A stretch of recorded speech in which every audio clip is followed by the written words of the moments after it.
Okay, good morning Year 5. We are just about to read the next chapter of The Explorer, and the children that are in school just want to say a quick hello. Hi! Okay, they miss you. Who said that? Did you want to say that again? Do we all want to shout that? Yeah. We miss you! Okay, so later that day, just as Fred's head was beginning to swim with hunger, Lila spotted a fig tree on the shore.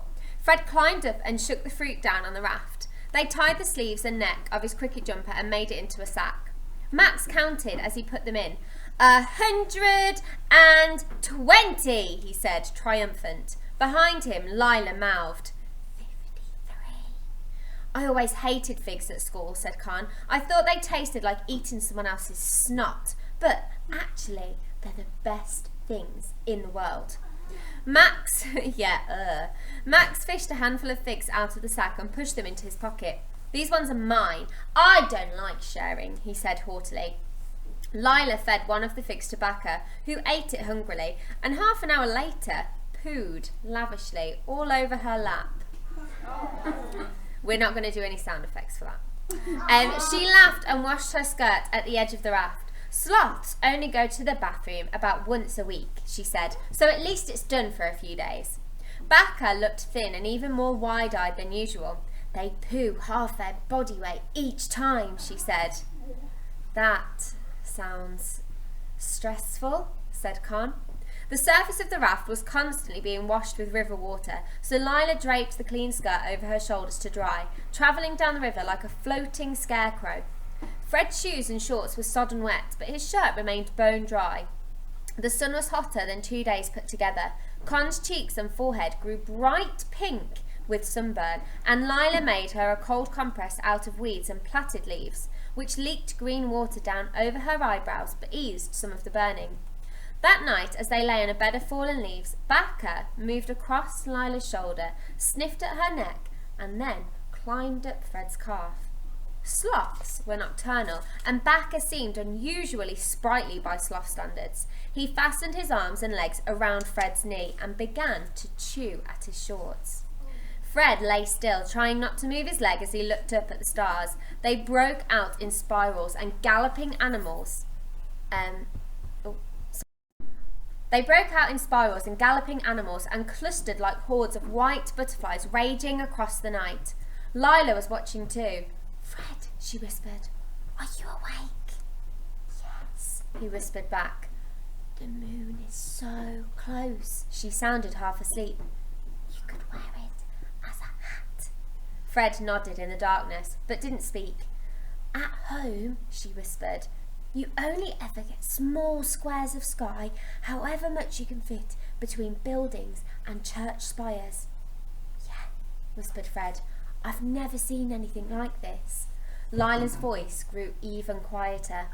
Fred, are we going to be okay? He kept staring at the sky. I don't know. Con stirred and turned to look at them. Are you scared? She whispered. Yes, Fred whispered back. He had never been so frightened in his whole life, but they were alive. He held that thought in his hand and tight against his skin. So that's a metaphor, obviously, isn't it? Because he can't hold his thought in his hand, but he's holding it tight to him. So it means it's an important thought that he's having. Me too, Lila said. Don't tell Max. Me too, whispered Con. She gave a grunt of disgust. But that's obvious. I can't work out how to hide it like you do. They lay, breathing, close to one another. When this is over, said Lila, let's all swear to meet somewhere. Where? asked Con. Where's the most famous place to eat in all of London? The Ritz, said Fred.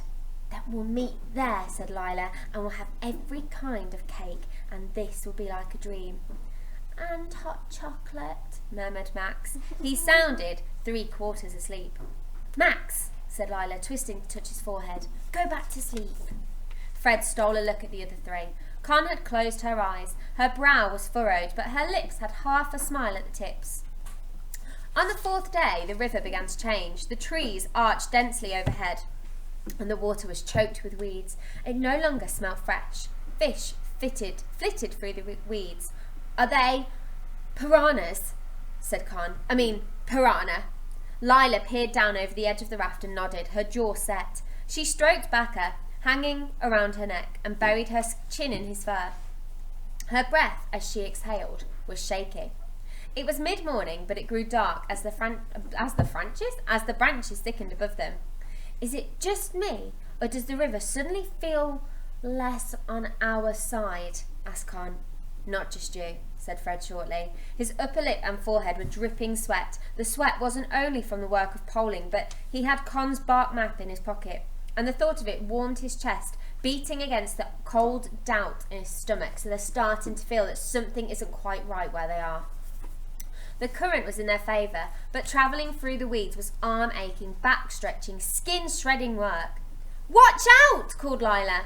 Fred flinched, looking around for something about to hit him in the face, and then watched in silence as a snake slipped along a branch, spiralled up the trunk of a tree, and disappeared into the green just above their heads. Even Max didn't move. "It's almost certainly not deadly," said Fred.